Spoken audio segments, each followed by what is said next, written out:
अस्सलाम वालेकुम व्यूअर, सैयद सफ़ी पीरज़ादा। उम्मीद है कि आप खैरियत से होंगे। मैं एयरपोर्ट के लिए निकल रहा हूँ। इस वक्त है सुबह के 5:36। ऑब्जेक्टिव ये है कि मुझे अपने कोलीग को, फॉर्मर और एक बहुत अच्छे दोस्त को पिक करना है एयरपोर्ट से। और पिक क्यों करना है, रीज़न बीइंग कि वो आ रहे हैं दुबई से। अब वो दुबई में होते हैं। वो अपनी फैमिली को एक सरप्राइज़ देना चाह रहे थे। उन्होंने मुझे कांटेक्ट किया इनफैक्ट कि सफ़ी तुम मेरे लिए सुबह करीम बुक करा देना, ताकि मैं गाड़ी में सामान रख के और घर पहुंच जाऊँ, घर वालों को सरप्राइज़ दूँ। इसलिए मैं घर में इन्फॉर्म नहीं कर रहा हूँ किसी को। लेकिन मैंने कहा कि कोई ऐसी बड़ी बात नहीं, आई विल बी देयर। इस बहाने मिलना भी हो जाएगा काफ़ी अरसे बाद उनसे इंशाल्लाह। तो be with me with this. हम कोशिश करेंगे कि उनके घर तक जाएं, उनके घर वालों का रिएक्शन भी कैप्चर कर पाएँ कि वो कैसा लेते हैं सरप्राइज़ को। इन द मीन टाइम जब हम एयरपोर्ट जा रहे होंगे तो रास्ते में एक दो बहुत इंपॉर्टेंट चीज़ें हैं, वो आपके साथ डिस्कस करना चाह रहा हूँ। सी यू व्यूअर्स। मेरे साथ इस सफ़र में अब्दुल्ला भी मेरे साथ मौजूद हैं। अब्दुल्ला सुबह सहरी करके सो गए थे। अभी तकरीबन बमुश्किल 1 घंटा ही हुआ था, 1 घंटे से भी कम के मैंने इनको उठा दिया है। Thank you Abdullah for being with me. मजा आएगा करके।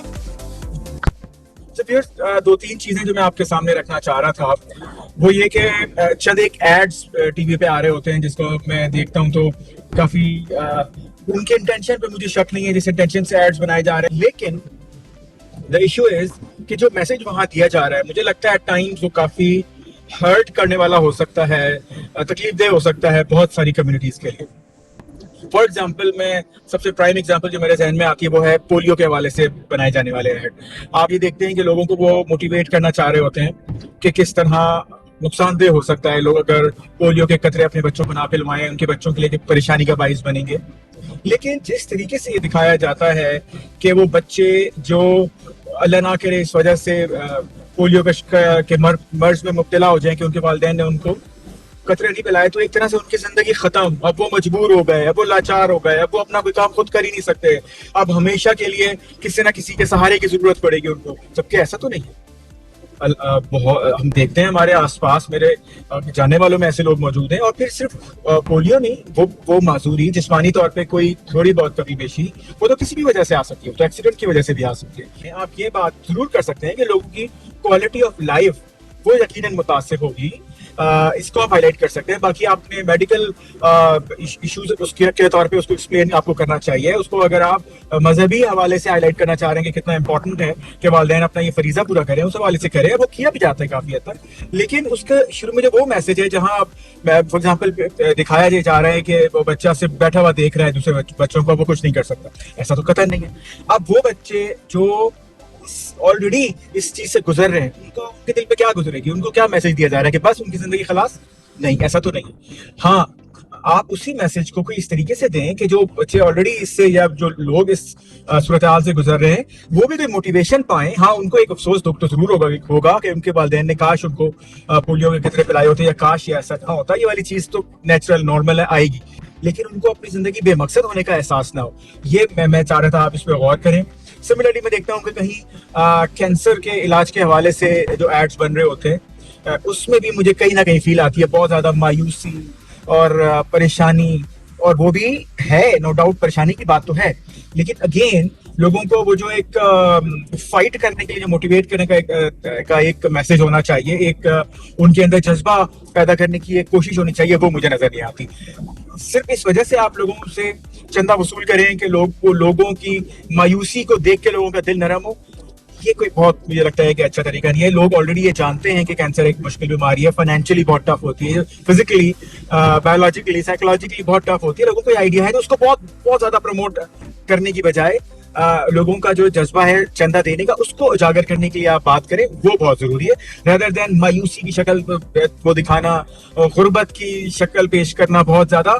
जो भी हमारी है, चाहे WHO ऐड बना रहा है, चाहे महकमा सेहत ऐड बना रहा है, एक बड़ी अच्छी अपॉर्चुनिटी है एक पॉजिटिव मैसेज देने की, इवन उन लोगों के लिए जो इस चीज से सफर कर रहे हैं किसी भी हवाले से, कि आप बेशक ये हो गया है, अब it can't be reversed unfortunately, लेकिन still you can live a very healthy and very positive life. ये एक छोटा सा मैसेज हो सकता है। और दूसरी तरफ एक मैसेज उन लोगों के लिए हो सकता है जो हम सब हैं, जो शायद उस सूरत हाल से नहीं गुजर रहे, लेकिन हमारे इर्द गिर्द, हमारे जानने वाले, हमारी फैमिली में, हमारे दोस्त अहबाब में, हमारे शायद क्लास वालों में, हमारे कुलीग्स में कोई ऐसे लोग हैं। तो हम उनको कैसे सेंसिटिवली डील कर सकते हैं, उनको कैसे मोटिवेटिंगली उनसे बात कर सकते हैं, उनको कैसे ये एहसास दिला सकते हैं कि आपकी जिंदगी खत्म नहीं हो गई, अब्दुल्ला कहाँ पहुंचे हम, जरा दिखाइए। हम एयरपोर्ट के करीब पहुंचने वाले हैं। 5 मिनट हार्डली और लगेंगे हमें।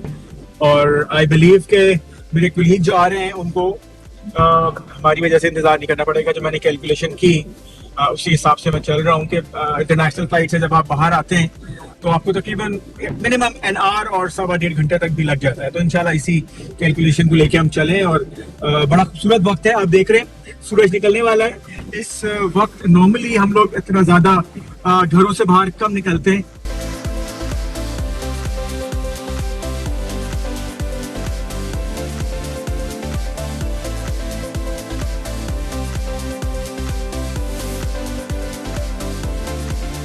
जी हम एयरपोर्ट पहुंच गए। मैं अपनी बात जस्ट कंक्लूड करना चाह रहा हूं, वो ये कि मीडिया ये भी लोगों को ट्रीट करे कि अगर किसी वजह से कोई शख्स पर्सन लिविंग विद डिसेबिलिटी है, चाहे वो देख नहीं सकता या सकती, चाहे वो चलने में मुश्किल होती है, चाहे सुनने में, तो उनको बेचारगी का एहसास नहीं दिलाना। आपको उनको ये एहसास नहीं दिलाना कि वो मजबूर हैं या वो किसी से कम है। रदर उनके साथ कैसे सेंसिटिवली हम डील करें कि वो अपने आप को एक इक्वल शहरी, एक इक्वल पर्सन के तौर पे कंसिडर करें और समझें और हिम्मत रखें।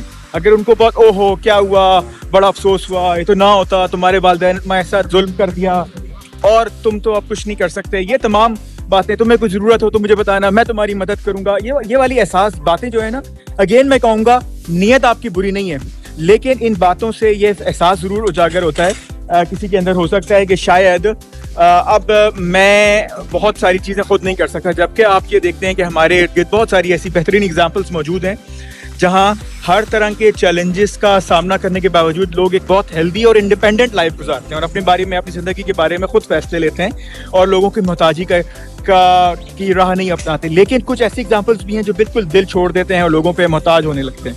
तो ये मेरा मैसेज था। हम एयरपोर्ट पे पहुंच चुके हैं, आप देख रहे हैं मेरे कुलीग हैं नासिर शबीर साहब जो फाइनेंस में काम करते हैं, एक फाइनेंस मैनेजर हैं। दुबई की एक बड़ी इंटरनेशनल गारमेंट्स फैक्ट्री है जो एक्सपोर्ट भी करती है दुबई से, तो उसमें है। अब वो पहुंचने वाले, लेट्स सी। बल्कि बड़ी अच्छी टाइमिंग रही मेरी यहाँ पहुंचने की और उनकी। जैसे ही मैंने पार्किंग में गाड़ी खड़ी की वैसे ही मुझे कॉल आ गई कि आप कहाँ पहुँचे, तो मैंने उनको इन्फॉर्म किया कि we are waiting for you outside lane 14, parking lane 14।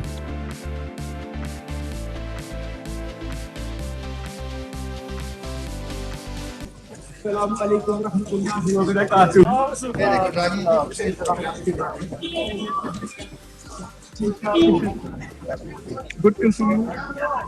सही कैलकुलेट करके अगर आपने कॉल की उसी वक्त पार किया। सफर अच्छा।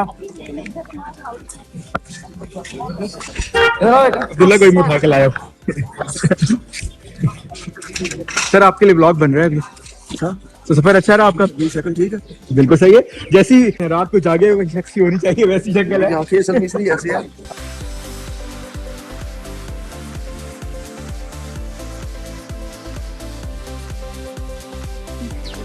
अच्छा, आपने घर वाले क्या समझ रहे हैं कि दफा नहीं आ रहे? हाँ, या आज नहीं आ रहे? नहीं, आज ना। अच्छा, आ ही नहीं रहे। गुड, फिर तो वाकई बहुत बड़ा सरप्राइज है। तो मैं तो 2 बैग और भी समझ रहा था, या कम से कम डबल साइज के इसके 2 बैग। नहीं बस।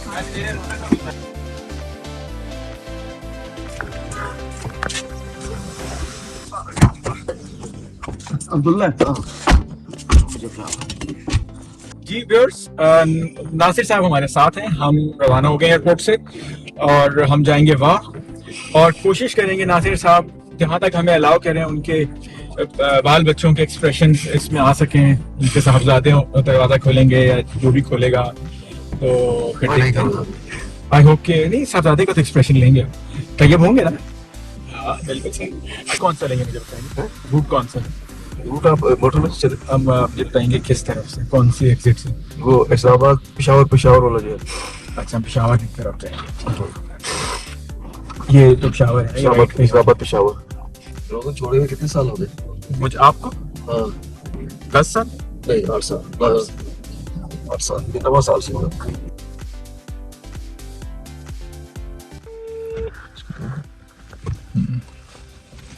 हम घर पहुंच गए और नासिर साहब के साहबजादे को कॉल किए, जो लगता है कि अस्सलाम वालेकुम तैयब, क्या हाल चाल है भैया? मैंने आपको माजरत चाहता हूँ, थोड़ा डिस्टर्ब किया। नहीं बताइए। आपको थोड़ी सी जहमत देनी है, आपके लिए मुमकिन होगा आप घर से बाहर आ जाएं? आपके वालिद साहब ने एक कुछ मैसेज है उनका, वो पहुंचाना है आप तक मुझे ना। मैं आपके घर पहुंच चुका हूँ आपके। No problem, take your time.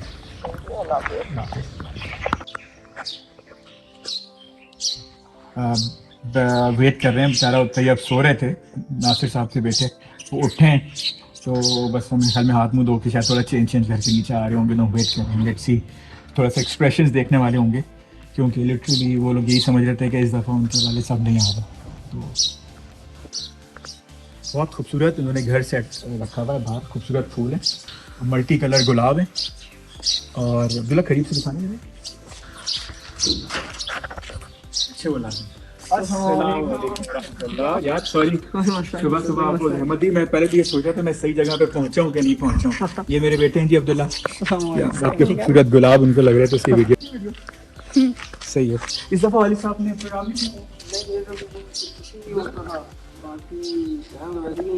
क्या, तो आप लोगों ने इंसिस्ट नहीं किया कि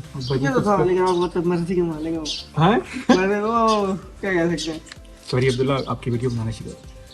तो अब वैसे ये क्या कहते हैं, ईद के मौके पे तो बड़ा जाहिर बात है मिस तो करेंगे फिर आप, है ना, कि ना आते नहीं है ना, ऐसा है ना।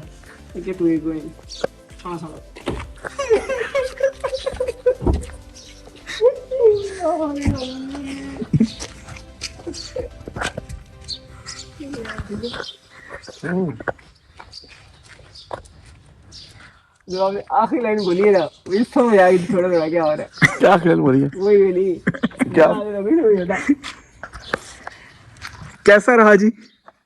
अच्छा रहा मेरे भाई, है ना? चले आ जाएंगे ले जाएंगे। सो जाते आपने कहा था कॉल में थोड़ी थोड़ी फीलिंग है, ऐसे वही लगता है। सामान कटो जी। नहीं साहब, घर पहुंच गए खैरियत से? आप अच्छा महसूस कर रहे हैं? You most welcome. अच्छा लगा आपको? इंशाल्लाह। है ना, इन जज्बात की तो कोई वैल्यू नहीं है सर, माशाल्लाह। आप आए ना खुश ऊपर, आपको बताए ना सर, आप आराम करना, आप क्या कहते हैं, बाकियों को नियम उठाना चाहेंगे जी। ये रहा माशाल्लाह, अच्छा रहा।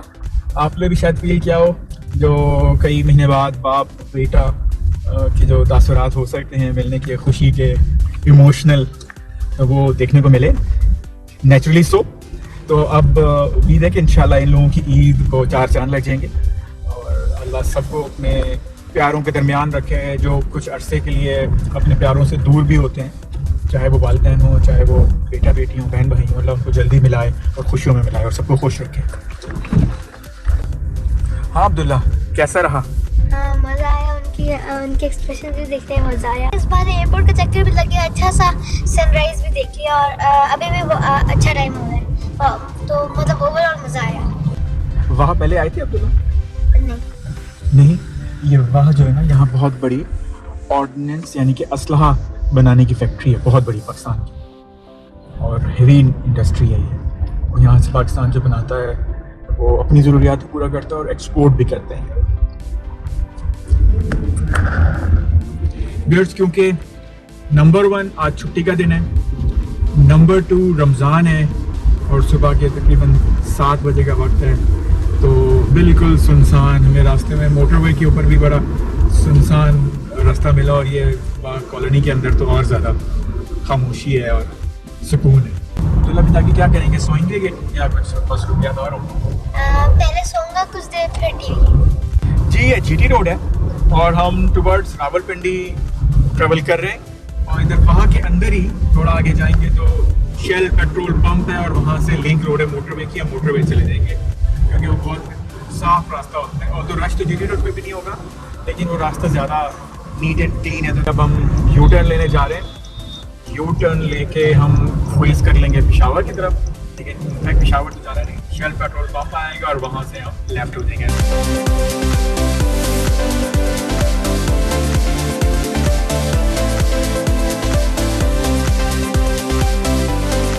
ये हम इस्लामाबाद के लिए मुड़ गए लिंक रोड से, ये हमें कनेक्ट कर देगा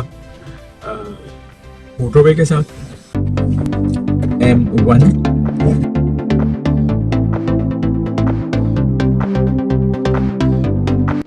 थैंक यू जी। और ये अब हम मोटरवे को कनेक्ट कर गए हैं। पाकिस्तान में मोटरवे माशाल्लाह बड़ी अच्छी क्वालिटी की हैं और 3 लेन ऑन ईच साइड है। और मैंने जर्मनी में ऑटोबान पे सफ़र किया है, जो जर्मन मोटरवे है। तो मैं आपको ऑनेस्टली बता रहा हूँ कि चाहे हमारे जो बड़े रेस्ट एरिया है, फॉर एग्जांपल रशा के ही ले लें जो पेशावर के करीब डिस्ट्रिक्ट नौशहरा में है, या लाहौर जाते हुए आपके बड़े रेस्ट एरियाज आते हैं क़याम ताम के लिए, जिसमें आप कलर कहार को कंसिडर कर लें, भेरा को कंसिडर कर लें। तो इन रेस्ट एरियाज की फैसिलिटीज़ ले लें, मेन रोड की क्वालिटी ले लें, जितनी चौड़ाई है और जिस तरह पुलिस की सर्विसेज हैं, तो कोई ऐसा बहुत बड़ा डिफरेंस नहीं फील करता मैं जो मुझे जर्मनी में फील हुआ। मैं आई वॉज ट्रेवलिंग फ्रॉम कील टू बर्लिन, जो उनका कील उनका पोर्ट सिटी है। तो I feel very proud in this regard कि माशाल्लाह एक अच्छी फैसिलिटी है। और अच्छी बात यह है कि अभी तकरीबन 3 तिहाइयां से ज़्यादा अरसा हो गया मोटरवे बने हुए और उसको हम मेंटेन भी अच्छा कर रहे हैं। जो मोटरवे पुलिस और हमारी जो नेशनल हाईवेज और मोटरवेज मैनेजमेंट अथॉरिटीज़ हैं, कम्युनिकेशन की मिनिस्ट्री है, वो भी इसको अच्छा मैनेज कर रही है माशाल्लाह। तो जो भी हमारे मुल्क की अच्छी चीज़ें हैं उसे हमें अप्रिशिएट भी करना चाहिए और उसकी केयर भी करनी चाहिए मेंटेनेंस में, चाहे उसकी सफाई हो, चाहे लोडिंग ओवरलोडिंग वाले मामले होते हैं। दोनों लिहाज से आवाम की, शहरियों की बहुत बड़ी जिम्मेदारी है। जो रावलपिंडी इस्लामाबाद के महल वकूस है और ओवरऑल लोकेशन से शायद इतने अवेयर ना हो, उनके लिए बता दूं कि वह इस्लामाबाद रावलपिंडी से अराउंड 20-25 मिनट्स की ड्राइव पे है। If you are coming from motorway, अगर जीटी रोड से आप आते हैं तो थोड़ा रश होता है, थोड़ा निस्बत ज़्यादा लगता है। तो इट्स अराउंड 40 किलोमीटर्स। और अगर टोल टैक्स की बात करें तो इस्लामाबाद इंटरचेंज से वाह के लिए जो हम बरामा बातर इंटरचेंज यूज़ करते हैं उस तक 50 पाकिस्तानी रुपए टोल टैक्स है। इस मोटरवे पे लेन डिसिप्लिन माशाल्लाह अच्छा है। मैक्सिमम जो लाइट व्हीकल्स है 120 kilometres per hour maximum limit है, और जो बसेस वगैरह हैं उनके लिए मैक्सिमम स्पीड 110 है। जो ये राइट मोस्ट लेन है ये सिर्फ ओवरटेक के लिए यूज होती है, और सेकेंड लेन रूटीन में लाइट व्हीकल्स के लिए और heavy vehicles trucks and buses वगैरह के लिए लेफ्ट लेन यूज होती है, लेफ्ट मोस्ट लेन जो हमारे साथ में। लेफ्ट साइड पे आप देखें लश ग्रीन, हमारा सूरज अभी तुलू हो रहा है, अपनी आबोताब की तरफ जा रहा है, लेकिन माशाल्लाह लश ग्रीन एनवायरनमेंट है, सबसे बड़ा जबरदस्त है। बाहर का मौसम है तो आप देख रहे हैं कि गंदम की फसल पकाई की तरफ जा रही है। फिलहाल तो बहुत ग्रीन है, लेकिन थोड़ी थोड़ी हल्की हल्की सी एक हद तक उसकी अपर सरफेस पे कुछ सुनहरी रंग हम नजर आते हैं। और जिस तरह से मैं आपको कह रहा था ना कि रश बहुत कम है, आप ये देखें अब ये मेन कनेक्शन है खैबर पख्तूनख्वा और पंजाब के दरमियान। सिमिलरली जो बड़े शहर हैं, इसके बहुत सारे शहर इसमें आते हैं, मर्दान, चरसा, शावर शुरू करके फिर यहाँ आगे आप आ जाएं तो कामरा, फिर वाह, हसन अब्दाल, ये सारे हैं। और यहाँ बहुत ट्रैफिक होती है, डेली कम्यूट करने वाले बहुत सारे लोग होते हैं, ऑफिस जाने वाले बहुत सारे लोग होते हैं। तो लेकिन वही जिस तरह मैंने पहले कहा, रमजान की का आखिरी दिन है, ईद आने वाली है, हुकूमत ने छुट्टियों का ऐलान कर दिया है ऑलरेडी, और उसके साथ साथ आज वैसे भी वीकेंड है तो मजीद सन्नाटे की रीजन है। और एक बहुत बड़ी रीजन रमजान की अपनी टाइमिंग्स भी होती है कि लोग अपने कारोबार जिंदगी थोड़ा सा लेटर ऑन शुरू करते हैं, क्योंकि सहरी के वक्त जगाई और सारा कुछ, तो 11 ऑनवर्ड्स निस्बतन रश नजर आना शुरू हो जाता है इस सड़कों पे और गलियों में।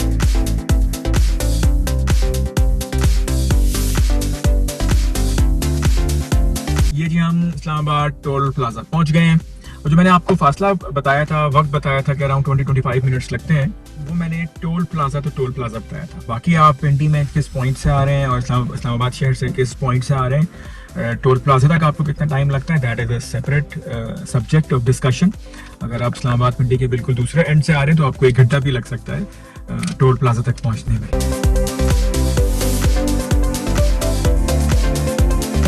शुक्रिया जी।